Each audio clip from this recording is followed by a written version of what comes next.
All right, thank you, Bronwyn.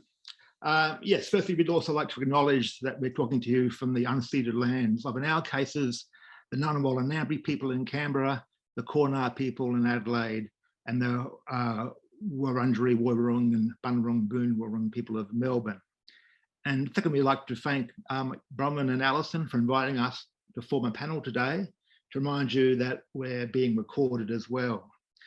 So we are each quite different artists coming from different artistic backgrounds, and we've each encountered the issue of glass, both its historical uses and its meanings and its current possibilities for vision, reflection and imagination in our distinctive ways. But the invitation from Alison and Bronwyn to form a panel together on glass and the image has encouraged us to pool our thoughts and experiences with glass. This has not only foregrounded the role of the medium of glass in our practices for all of us, it's also allowed us each to bring a fresh perspective on our work. So it's a win.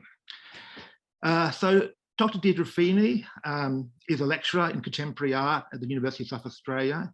She has a background in contemporary glassmaking, but since her PhD at the Australian National University, her creative practice has been characterised by a deep collaboration with researchers from the STEM disciplines, such as physics, for which she has explored the interactions of optics, images, and environments through history.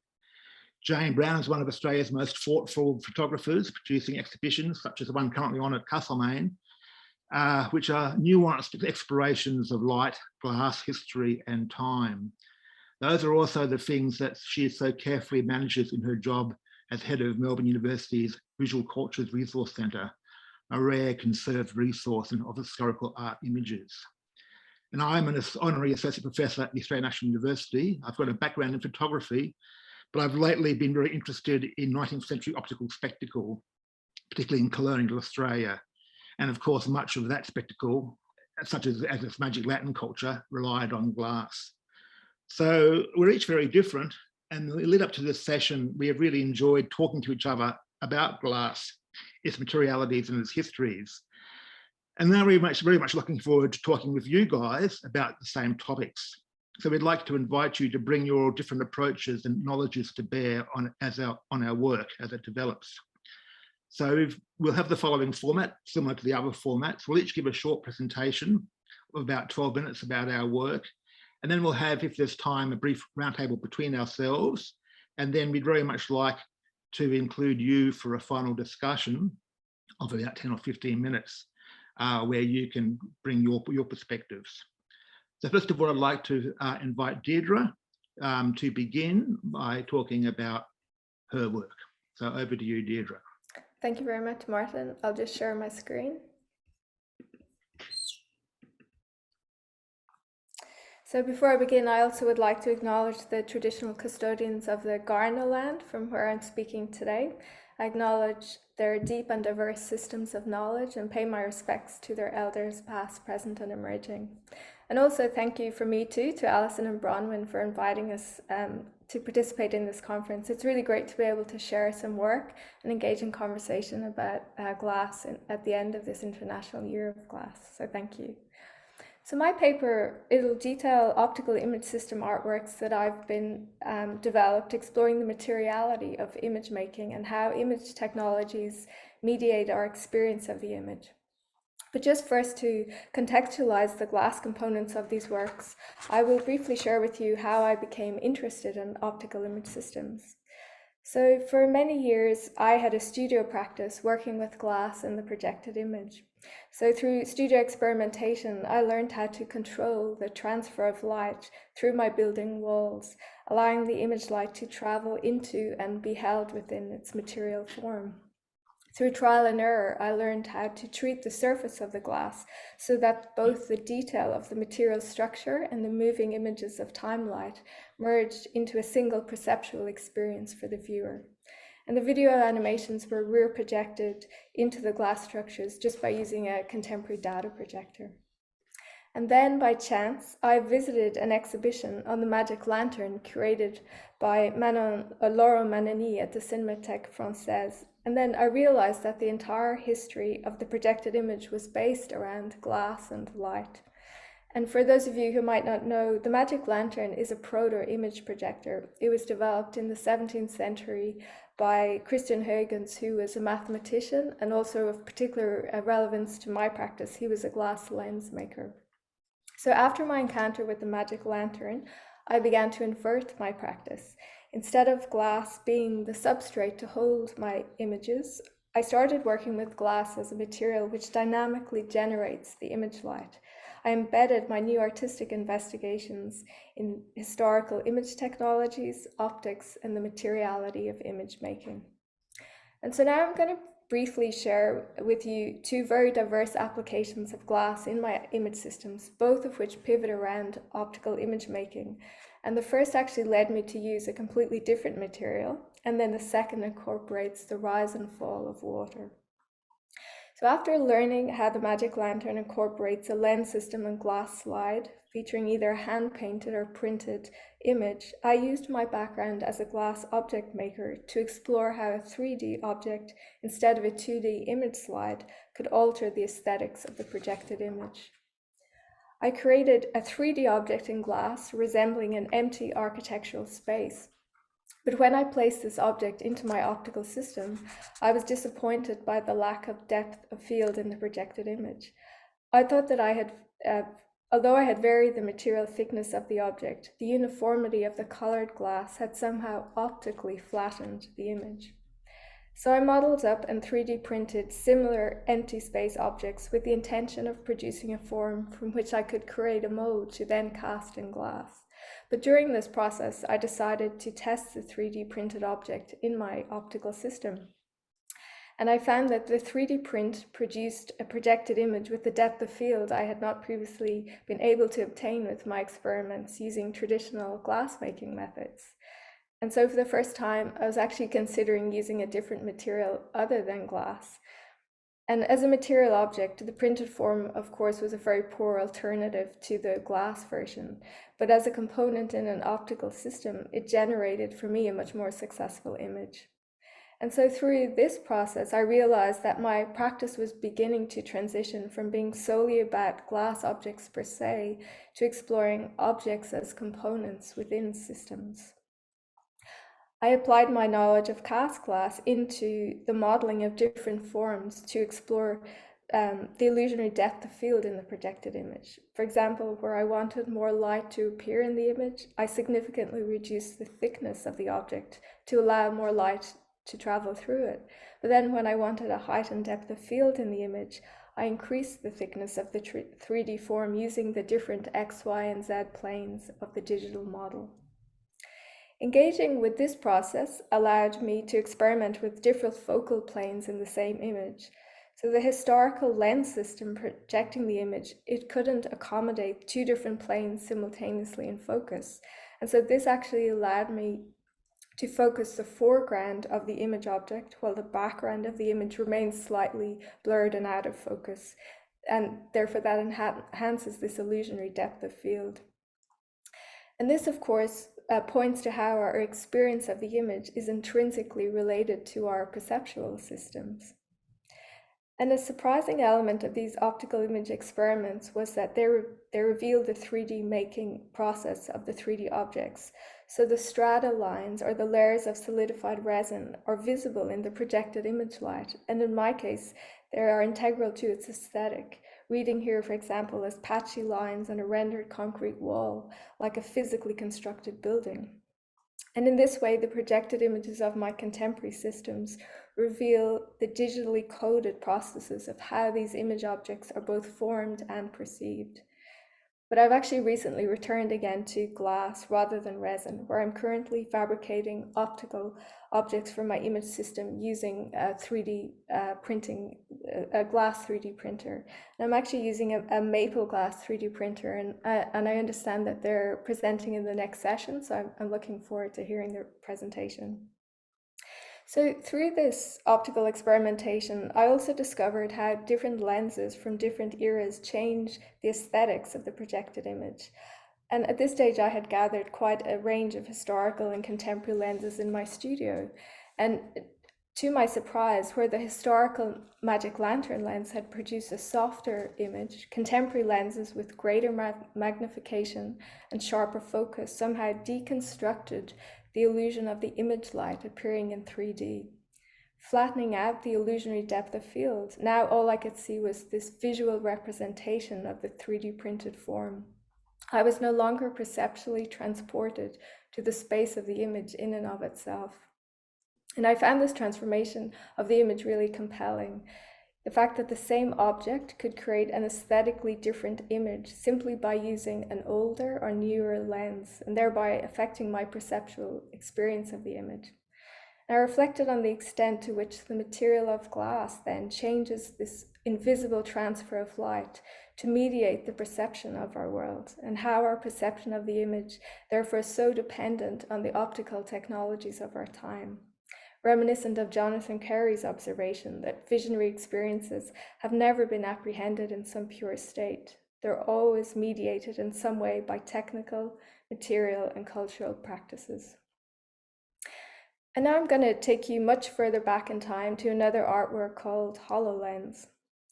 So while investigating historical image systems, I learned how Renaissance natural magicians such as Giovanni Battista della Porta had used glass lenses as a tool to render invisible objects visible in the form of projected images during his theatrical performances. And Porta's work with lenses has often been dismissed as a mere phenomenological theory of lenses, and this is actually in part due to the mathematics informing his optical practice being strewn with inaccuracies. But in contrast to this negative mathematical perspective, for me as an artist, Porta's material experiments with glass and light were highly informative for my practice and taught me a lot about glass, light, and the materiality of image making. So continuing to experientially understand how light interacts with specifically formed glass to create an image light, I became captivated by my lenses and their intrinsic materiality, which shapes how they see and image the world. Like Porta's methodology, I was developing a contemporary phenomenology of lenses, and I reflected on how the same lens refracts light in the same way, whether I'm standing in Porta's workshop in 1557 or in my own studio 460 years later. The image world changes, of course, as does our theoretical understanding of it, but the optical process occurs in the same way, connecting us through centuries of materiality and time-light. So thinking about these long durations of time and Porta's use of optics to make invisible phenomena visible, I developed HoloLens, an optical image system artwork that renders different scales of duration visible. Similar to how the optics of a telescope renders the star in the night sky perceptible to our senses, HoloLens allows us to perceive 24-hour cycle of day turning into night by optically compressing it outside of real time so that it is visible to us. HoloLens comprises of two optical image systems connected through an electronically controlled pump mechanism, and the system generates two small-scale projected images. On the LCD screens are two real webcam feeds from different parts of the Atlantic Ocean, and the LCD screens are translucent, which allows the light from the LCDs to travel through the screens and project the real-time images through the objective lens system onto the wall. The objective lens system includes two hollow lenses holding different amounts of water. And as the level of water rises and falls in these lenses, the amount of refracted light transmitted through each lens changes and affects the projected images.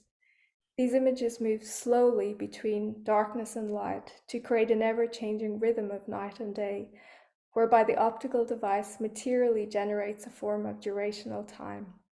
And all the while, the Atlantic Ocean scenes on the LCD screens continue to unfold in real time.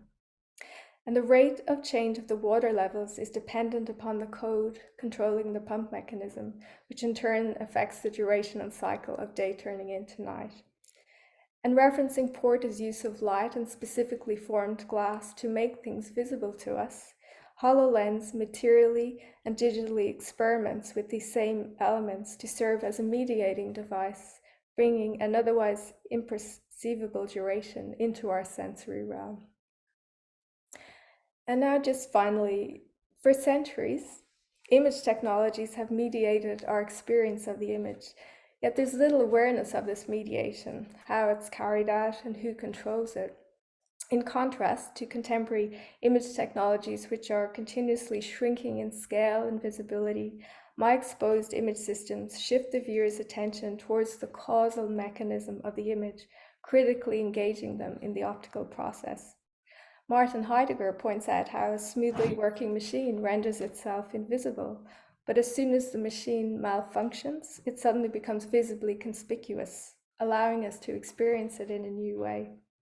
The aesthetic malfunction of HoloLens, therefore, serves to restore the visibility of how we see and experience contemporary images.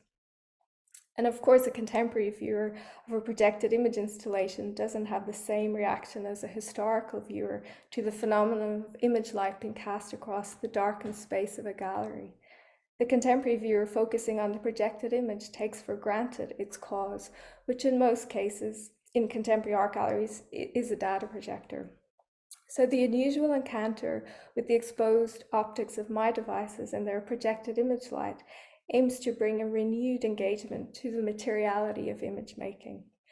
My exposed artwork systems facilitate a critical and embodied experience with the projected image and how it is generated. Thanks.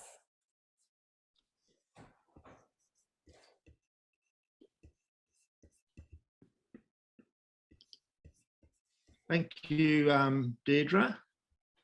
Jane, do you want to begin your presentation?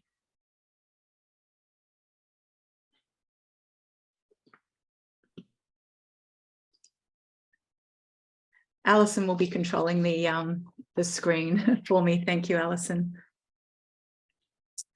Okay, I too would like to acknowledge the Wurundjeri and Boonwurrung nations of the Kulin Nation in which we work and live. Thank you very much, Martyn, for that lovely introduction, and also thank you for Alison and Bronwyn for inviting me to this or to form this panel. I will change to the next slide, please. In 1835, the pioneer of photography, William Henry Fox Talbot, made this mysterious view of a diamond-paned oriel window of his home at Laycock Abbey. As explained by the Metropolitan Museum of Art, the work is a remarkable relic of the inventor's earliest attempts to make pictures solely through the action of light and chemicals. He brushed a piece of writing paper with salt and silver nitrate and placed it in a small wooden camera stationed on a mantel opposite the window for an exposure that may have lasted hours. The image is tonally reversed as the paper darkened most where it recorded the bright light of the windows. It could, therefore, be argued that one of the earliest photographs in existence was actually a meditation on glass. Change slide, please. Glass emits light, a most essential ingredient of photography. Simultaneously, glass can reflect and refract light, and it can provide an almost unworldly glow or translucence that has inspired photographers' meditative contemplation, often defined as scrying or crystal ball gazing. And here we see a famous example by the Victorialist photographer, Clarence H. White. Change slide, please. The reflective and transparent surface of glass also attracted the surrealist photographer Lee Miller. In her 1930s gelatin silver print titled The Exploding Hand, it shows a woman's hand that appears to have erupted in a puff of smoke. The shop window belonged to the perfumery Guerlain and was frequented by wealthy customers whose diamond rings would often score the glass upon entry to the boutique, creating this surrealist device of body distortion that so attracted Lee Miller. Change slide, please. Damaged glass has caught the imagination of many photographers. Entitled Number 8, Shattered Glass by Nigel Henderson, or Broken Glass from the 1980s Warsaw by the Polish photographer Edward Hardwig, and the master of the visual pun, Elliot Erwitt's work Cracked Glass with Boy, as well as my own. And as a side, looking at Elliot Erwitt's work, he made a remarkable film in 1977 titled The Glassmakers of Herat, which looked at some very ancient glass blowing. So I've included a link there just for those that may be interested. Change slide, please. Glass is essential to many photographic processes. The application of light-sensitive emulsion, such as albumin, wet collodion, or silver gelatin to glass surfaces has resulted in ambrotypes, dry plates, oratones, autochromes, and lantern slides. The ambrotype, for instance, sometimes uses a dark reddish-coloured glass. The result is called a ruby ambrotype. Clear glass, on the other hand, advanced the development of photographic negatives, thus allowing multiple reproductions of the same image. Glass protected the photographic emulsion of the lantern slide, allowing it to be projected, and this revolutionised academic disciplines such as art history. By the end of the 19th century, most universities had collections of glass lantern slides. Change slide, please. Now, this paper takes its title, Glass Labyrinths, from a photographic series of the same name by the Czech artist Josef Sudek. Glass in all its forms was a lifelong theme of the photographer. He photographed windows of churches, the windows of his studio, glass in advertising work, in still life studies, and in the documentation for glass designers such as Ladislav Suttner and Ludwika Šmíková. Here we see an image from the series Glass Labyrinth, made around 1963. So this still life shows a complex matrix of glass forms that reflect, obscure, and glow. We see two clear glasses, a Pilsner and a wine glass, a glass beaker, possibly for photographic chemistry, a glass shard, and finally a sheet of glass obscuring a decorative mirror. The glass motifs appear in many from this series. Change slide, please.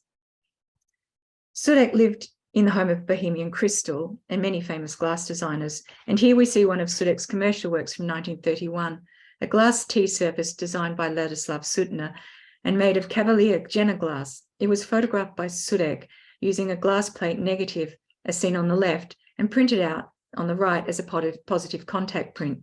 Using glass negatives to make photographic prints on paper was Sudek's chosen method of working. He did not use plastic film, despite it being available at the time. For Sudek, glass was both the subject and the method of his work. Change slide, please. Over 15 years, Josef Sudek photographed the 3 windows in his small Prague studio. The work is a meditation on the frost, condensation, and dirt that accumulates on the window's glass. For Sudek, the window was a compositional device and possibly a psychological and metaphorical construction. The occupation of the Germans in World War II and then the Russians, as well as the injuries that he sustained from World War I, made getting around the city of Prague difficult, to say the least. But importantly, this exercise was a meditation on the material surface of the window. I say importantly, as Sudek was obsessed with glass. It is interesting to note that in 1970, Sudek visited the Contemporary Czech Glass exhibition held on the occasion of the 5th Congress of the International Association for the History of Glass. It was the largest and most representative glassmakers of several generations. As much as the artifacts themselves, Sudek was also interested in the various light reflections, including those from the glass display cases. Change slide, please. In 2017, I visited Sudek's Prague studio, now preserved by the Czech state, and I'm pleased to say those familiar windows remain. That same year, I started to photograph glass houses. The artifice of forcing something to grow where it would not normally was something I found conceptually interesting. But just as it was for Sudek, it was the way light fractured and interplayed with the glass surface that inspired me most. These works, titled The Forcing House, are now showing at the Castlemaine Art Museum as part of a wider exhibition that examines light and glass in my work. Change slide, please. So here's another 2 examples. And if you'd like to change slide again, thanks, Alison. My Forcing House photographs also reference the intriguing and little-known local history of glass plate negatives being repurposed to make glass houses or greenhouses here in Victoria. Change slide, please. For 30 years, until their discovery in the 1980s, 9,000 glass plate negative sets stacked in a shed of a Castlemaine furniture removalist. According to local historian Ashley Tracy, the plates belonged to the Castlemaine portrait photographer Adolphus Fury. Fury was born in Melbourne in 1862. He was a travelling photographer before he set up a permanent studio in Castlemaine. Located on the corner of Barker and Littleton Streets, the building still bears the studio name, Avery & Co. Royal Studios. It operated this location from 1883 until its closure in 1955. The glass plates were the typical full plate size of 6 by 8 inches, as well as the smaller half plate size. There are various counts of the plates being used as greenhouses. For instance, on Johnson Street, Castlemaine, there's a small greenhouse where it was possible to still see the faint image of the sitter. on the half-plate negatives. Unfortunately, this particular glasshouse is no longer there. Research also indicates some of the full-size plates were sent to Ballarat in the 1950s, also to be made into greenhouses. Change slide, please. It was not that unusual to recycle glass plate negatives. Often the plates were sent back to the manufacturer to have the precious silver nitrate removed and for the glass to be recoated for further use. Referencing Veery's plates, I decided to coat a mirrored surface with silver nitrate and gelatin. With the glass surface sensitized, I was then able to make a positive image of greenhouse plants using a photographic enlarger and film in my darkroom. The highlights, where the density of the silver is at a minimum, reveal a mirror image. This captures the viewer's gaze, mimicking the effect of Veery's faded portraits. Change slide, please.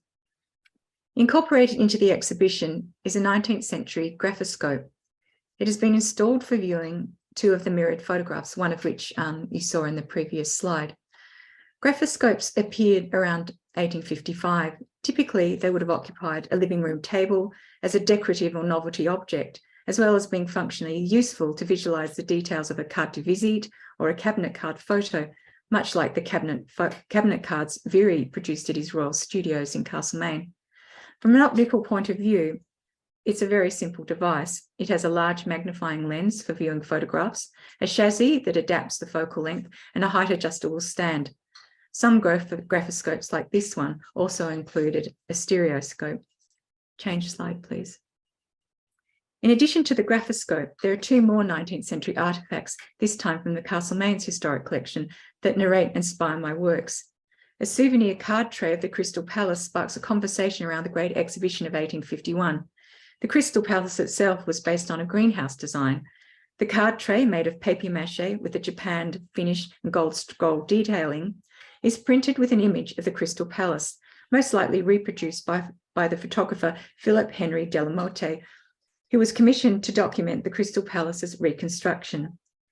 The exhibition of 1851 was hugely important in the history of photography, showcasing the invention to almost 6 million people, many for the first time. The card tray sits alongside another of the museum objects, a Victorian mantle lustreware and candle holder, made in the 1880s. Its Bohemian crystal prism, a reminder of Isaac Newton's own experiments with refracted light. One bright sunny day, Isaac Newton darkened his window and made a hole in his window shutter, allowing just one beam of sunlight to enter the room. He then took a glass prism and placed it in the sunbeam.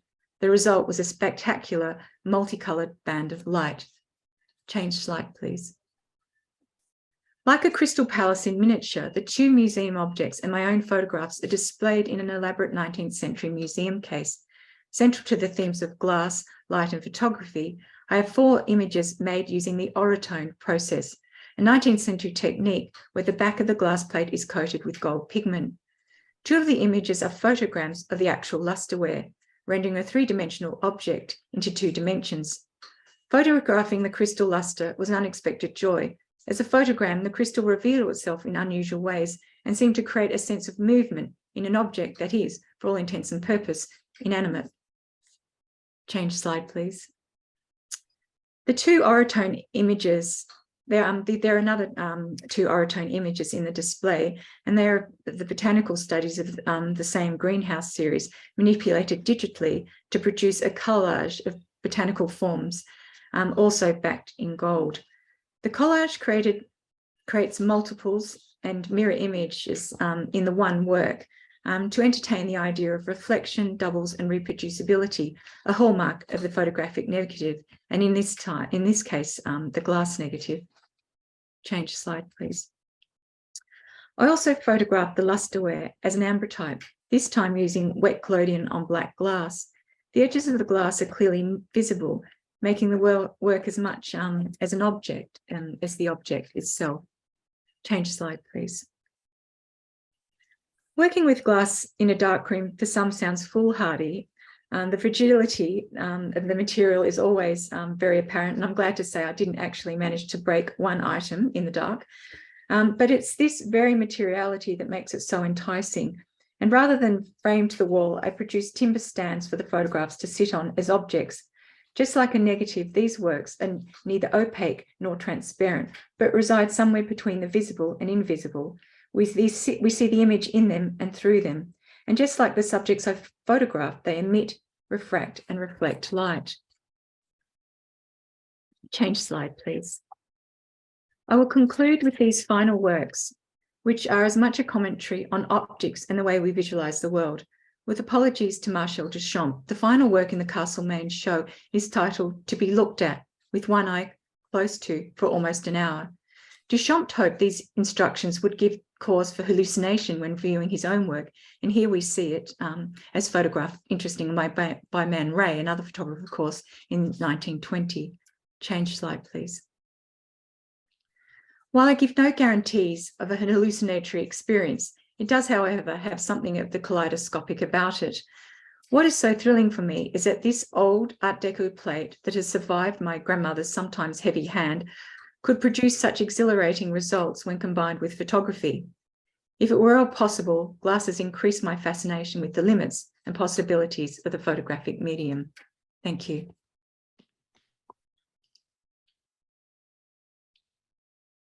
Thank you, Jane.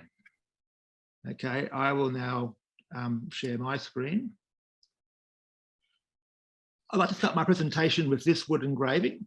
It may seem unusual to start a presentation about glass and the image with the object materiality of a wood engraving, the most popular form of industrial visual production in the 19th century. This is the newspaper illustration of a hybrid theatrical scientific spectacle brought out to the Australian colonies by the famous Professor Henry Pepper in 1879. Everybody knew that Professor Pepper came from London's Royal Polytechnic Institution, and he had given his name to the signature illusion of the 19th century, the Pepper's ghost illusion. That illusion, which is still used in today's spectacles, relied on the fact about glass that had been written about by poets since the 17th century. That is, that glass both transmitted and reflected light, so it could superimpose images. The Pepper's ghost illusion installed this optical phenomena into the black box of a gaslit theatre. The audience looked at a stage through a large sheet of glass inclined forward, so they could simultaneously see a scene through the glass and a figure reflected from off stage. Pepper quickly adapted the illusion to Australia and depicted for the colonists their own homegrown ghost story, Fisher's Ghost. In real life, a greedy settler had murdered his neighbour, Fred Fisher, and told everybody he'd returned to Britain. In the ghost story that had grew up after the event, the ghost of Fisher appeared sitting on a rail, dolefully pointing to the spot where his body had been buried. The next year, when people had tired of seeing Fisher's ghost, but Ned Kelly had been safely hung, Pepper experimented with making Ned Kelly's ghost appear, but it was evidently too soon, so he only appeared for one night in Adelaide. The point of this preamble is to say that this wood engraving demonstrates some of the glass's most beguiling physical and optical properties. Glass is structurally strong. You can install it across a theatre stage. Glass is magical. It both transmits and reflects images at the same time. And glass disappears. It has not been rendered by the engraver's burin. The audience for Pepper's illusion knew that they were looking at a sheet of glass, but the physical and optical properties of glass itself encouraged them to suspend their belief. It's difficult to gauge the size of the sheet of glass which Pepper used for his Australian illusion. The wood engraving is no guide, because illustrators for the press in the 19th century always stretched and warped scale. But it must have needed a train carriage to move it, because Pepper never performed the illusion very far from a railway station. Another piece of kit which Pepper brought with him was one of the world's most advanced magic lanterns, driven by limelight. The colour and animation of the magic lantern culture pervaded the 19th century and was particularly important in colonial spaces. I've worked with magic lantern culture for the last 10 years, collecting lanterns and slides and putting on shows. Not only were the technologies of lens and design production crucial to this culture, but the sheets of glass which were cut, processed and coloured to insert in the magic lantern were also crucial. My practice-led research has made me realise that in talking about glass and the image, we are talking about art and industry. And glass is the invisible interconnector that allows art and industry to operate within each other. Normally, as I put on shows, the glass of the Magic Lantern slide is invisible to me, as Deirdre and Jane have already discussed.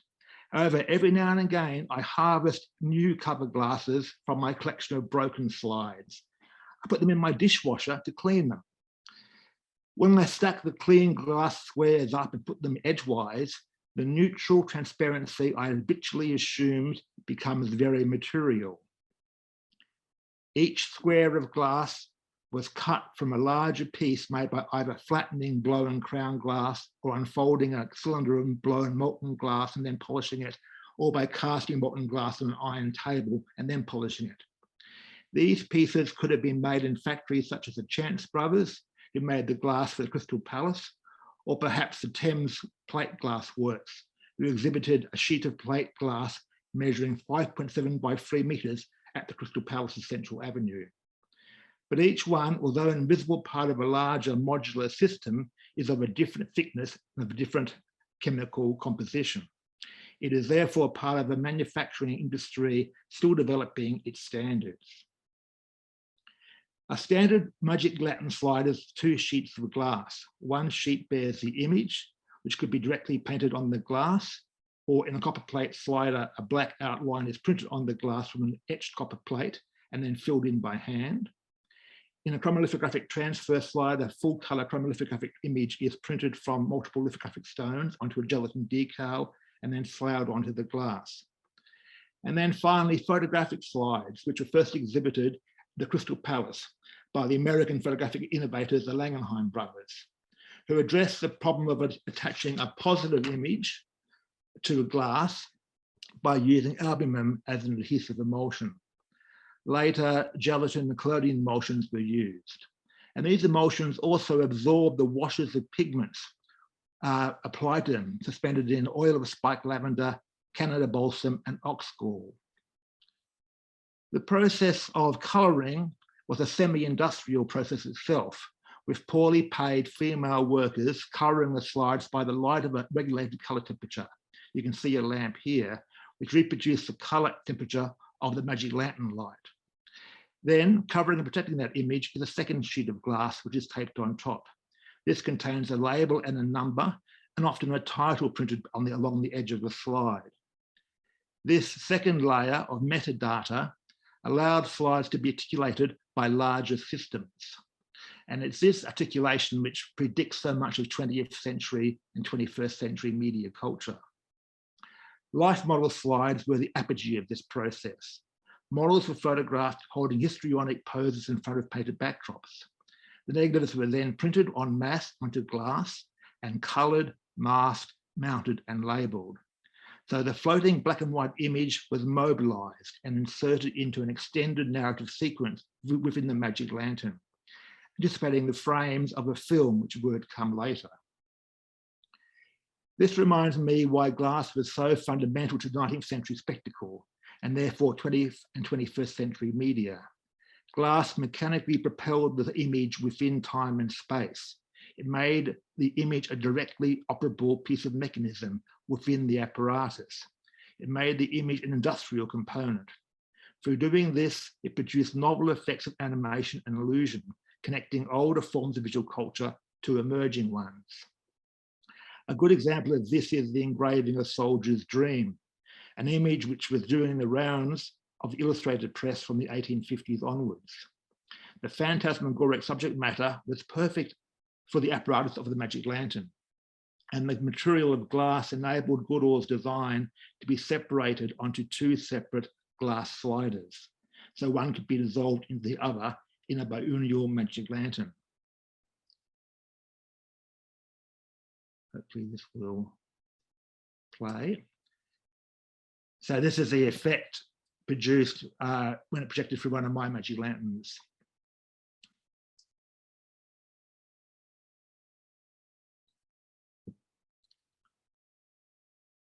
And this would have been accompanied by music.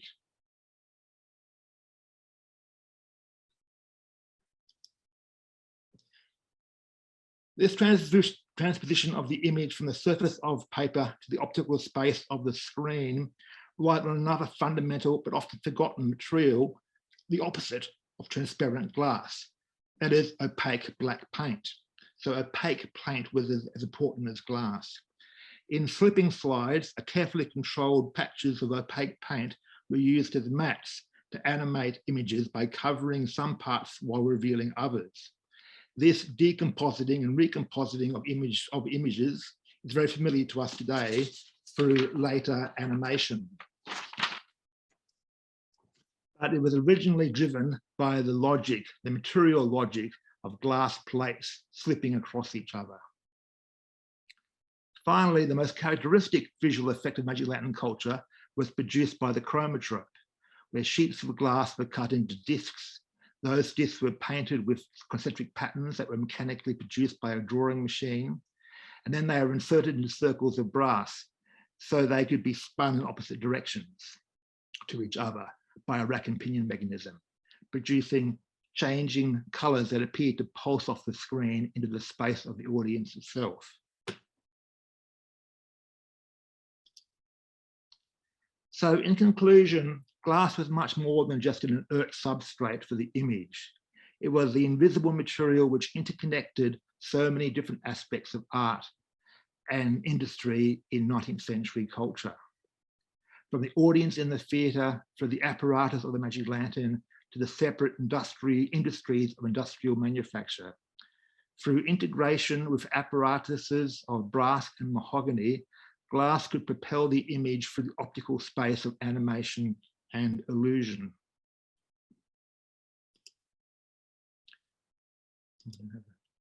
I will conclude with some experiments by Canberra artist Nikki Haynes, who has taken stills from a video performance and laser etched them onto old Magic Lantern slide glass before rubbing colour into them.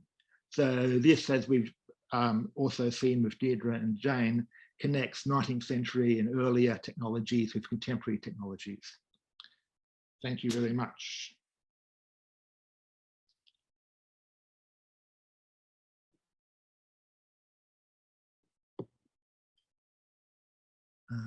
Stop share. Thank you. Thank you, Deirdre and Jane. We've got about a quarter of an hour left.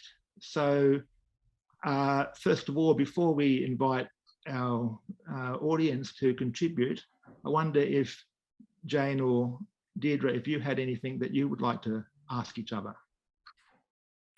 Well, I've got a question for Jane, if that's okay, Jane. Yes, of course. Thank you very much to both of you for those presentations. They were really intriguing. Jane, have you had the opportunity to collaborate with a glass artist to work on a project together? Unfortunately, no, but it would be something that I'd really long to do. I think I realised through this presentation how invested I was with Joseph Sudek over the years, and I was thinking I really should start connecting with glass designers as well as contemporary artists. I mean, Rosalind Piggott's someone I've always admired and how she works with glass, but even less than the contemporary, I think sometimes working with old glass objects really fascinates me, because I just think these fragile things have really seen the test of time, and, you know, they've survived, and to be able to work with those would be incredible again, like I did with the lusterware. Yeah. Thanks, Jane. I've got a question. I've got a couple of questions. Martyn, I'm completely blown away by chromatropes, and I own one myself, and they really do fascinate me. And I'm wondering if you, I mean, I've seen your own contemporary work with them in the terms of your performances at Acme, which were amazing. But do you know of any other artists working with chromatropes?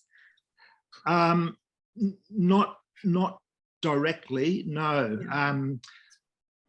We did a project a couple of years ago where we got a computer programmer to code some chromatropes for us using, so they were initially drawn with one of those mechanical Spirex machines, and he wrote a computer code, and then we cut that into acrylic with a laser cutter and reverse engineered a slide.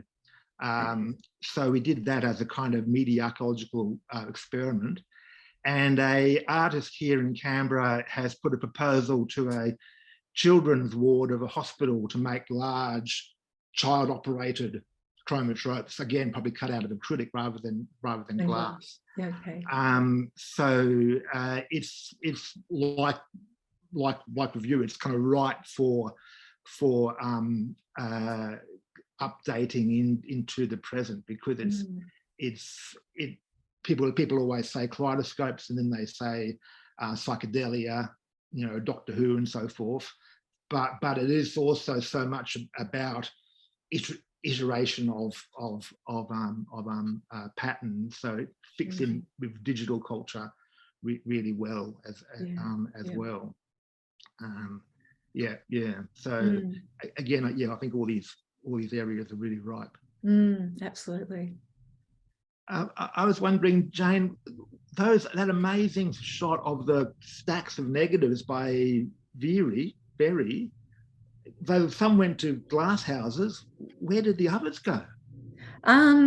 Well, the historian has set up a website, and he's been digitizing them and trying to local families in the area have been able to identify relatives. So the negatives are still around. Yeah. So they estimated, I think there were 9,000, but just through his research, he discovered some had been repurposed to greenhouses. Right. Yeah, but the remainder that weren't damaged through humidity or whatever have been scanned. Yeah. That image of the stacks, you know, all stacked up, it reminded me, Martyn, of the image that you showed of the kind of vertical stacking of the slides and the color. I loved that image. And I thought about a question as well, because it really showed the different kind of chemistry of the glass, you know, the tonal, you know, different amounts of iron, for example. And so have you found, you know, with your extensive research with magic lanterns and their slides, have you found that the glass substrate, like different types of glass, kind of changes or affects the tonal quality of the projected images? Not even when it comes to projection, because it's kind of, you know, it's thin. So and there's so many other variables within the system as well, that, you know, you can't say that you know, this is going to come out green, because it and I guess with your work too, what you do see is this struggle between modulation and repeatability and variation. So how much tolerance you could allow into the system to keep it cheap, because it's mass produced. And there's always this continual kind of struggle you can see within the culture, which was showmen going around, audiences, retailers, producers, wholesalers. This massive kind of industry, and there's always this kind of push and pull between keeping it cheap and keeping it modular, but then what tolerance was allowed. Yeah, that's so interesting, actually, because even working with the glass, I realized the thickness was so important for the work, because it has that, particularly with the mirror, the thicker the mirror, the more of an optical illusion you have. It was that thing, like you were saying, Deirdre, with the depths. You'd get that sort of layering almost, and it would make it almost out of focus. And I tried to keep it as thin as possible, but at the same time, you know, that made it too dangerous. So the size of the glass, I had to actually start to make thicker pieces. Yeah. I mean, Deirdre puts her 3D printed forms with a modern lens. Yeah. It doesn't work, because the modern lens picks up all of the striations, whereas the 19th century lens, you know, everything's beautifully. Yeah. That was amazing. Yeah. I'm wondering if we could open it up now to our friends and colleagues. Does anybody want to unmute their microphone and or put a question in chat? Alison says, please put any questions to the speakers into the chat. If anybody has any comments or questions, we'd really like to hear them. I feel like we're talking to ourselves. Or can I ask Deirdre a question about the water lenses? You may. Because that was another completely incredible thing. Your work with water lenses. Do you have a specific? Well, it just fascinated me. I think, I mean, I've read various accounts, but you know, just the focus and the movement that kind of interests me. I think that could be quite a beautiful effect, and you know, which I could see coming across in the video. Was that your experience? Yeah, so I first like came across water lenses kind of during my research into kind of Renaissance optics.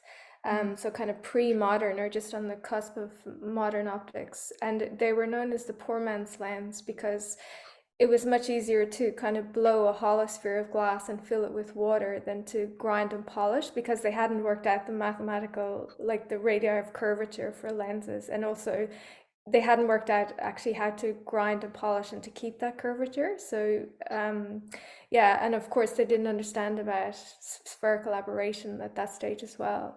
But what I then, because I was really interested in this idea of time and using like the optical lens, for example, like the telescope, where it can kind of condense space and time to make something perceivable to us. So this, I was trying to condense durational time. Yeah. So I was kind of using the materiality of the water. And so I could, because, you know, glass, you can't, it's in its, you know, solid state, it's immovable. So then if I filled it with water, I could control the rise and the fall of the water to control the optics, to kind of generate this form of optical time. So I just, because I was thinking for ages, how could I make a long duration of time visible? Because it's hard, you know, unless you stand for 24 hours watching the day unfold and turn into night, you can't actually observe it. Like, for example, you know, like the tide comes in or the moon rises, you can see that because it's a much shorter duration of time. Yeah. This 24-hour cycle. So I was trying to optically compress it. So I thought, because I've been, you know, thinking about the water lenses, and I was like, oh, I can electronically control the rise and fall. So it's like this kind of digital control, but this material output to control our kind of perceptual experience. Amazing, amazing. Deirdre, you talked about towards the end of your presentation about the contemporary viewer and then the historical viewer. Yeah. And that's something that, you know, I'm really interested in, is trying to somehow, you know, reconnect with what that historical viewer might have experienced when they were viewing something. And Jane too, it's really great seeing the graphoscope in your Castlemaine show, because if you look at so many, you know, interiors in the 19th century, there's a stereoscope on the table or a graphoscope. So we talk about how, you know, the TV came and, you know, invaded the space, but there were optical devices in middle class living rooms for, you know, centuries beforehand. So could either both of you guys kind of, from your own point of view, this, you know, do you think about, you know, the historical viewer as a viewer? I mean, this is a, you know, obviously you do, but how do you think about that, or how do you approach that, Jane or Deirdre? Yeah, I mean, you know, it's a process of looking back, I suppose, and imagining. I mean, in my case, I was a bit naughty with the graphoscope. It's actually meant to take paper objects, but I had this, you know, 3mm mirrors, 2 of them sitting on the poor graphoscope, straining away there in the gallery, completely petrified. The whole thing's going to collapse on me. But yeah, I mean, it's so interesting. I mean, it's, as you say, it was a novelty thing, but I mean, I've seen, particularly with stereoscopes, a lot represented in images through the 19th century as a way of, you know, bringing the world into your lounge room, that idea, which I really liked. But for me, it was a mirror. So I'm getting people to look through the graphoscope and it would project back at the them. lens. Yeah. So like a bit like Deirdre does, you know, the lens becomes part of the installation. Yeah, exactly. Yeah. With differing results, because unfortunately, because it's on show, I can't change the it's in a cabinet, you can't change the lens. So there's the cases have got people's noses pressed up against them. So it's I'll have to take it out of the case, I think. For me, I like to, like, I'm really interested in the historical viewer, because if I try and imagine them, you know, within their context. So when I kind of can understand that historical context, it kind of helps me understand the contemporary context. So I kind of do a kind of a mapping process, and that's why I'm really interested in going backwards and forwards between the contemporary and the historical, but different periods of history. I don't stay within one period of history. And then sort of gleaning from the historical into the here and now to try and, because I find it very difficult to understand the here and now. I find with retrospect, like that rear view mirror, again, that glass thing. Yeah, it's easier to, you get a different, when you look at something in a mirror, you see it differently to in real life. So it's that kind of using it as a kind of a tool or a mirror tool. It helps me understand the contemporary context of what we might be going through or experiencing in the here and now, optically and through optical technology. Okay. Okay, I think we've come to time, but there's a Janie Anderson asks, are there documents or texts that tell us what a historical viewer would have experienced? And I think all of us jump on those texts, like Della Porta with Deirdre, who was really speculating, really, and myself, I find Trove really useful. And I'm sure Jane does as well, with reactions to photographs. Okay, I think I think Alison and Bronwyn, we've acquitted ourselves. We've come to 10:31. So we will thank you very much for your questions and hand it back. Thank you very much. Thank you. Thank you, Martyn. Thank you, Deirdre.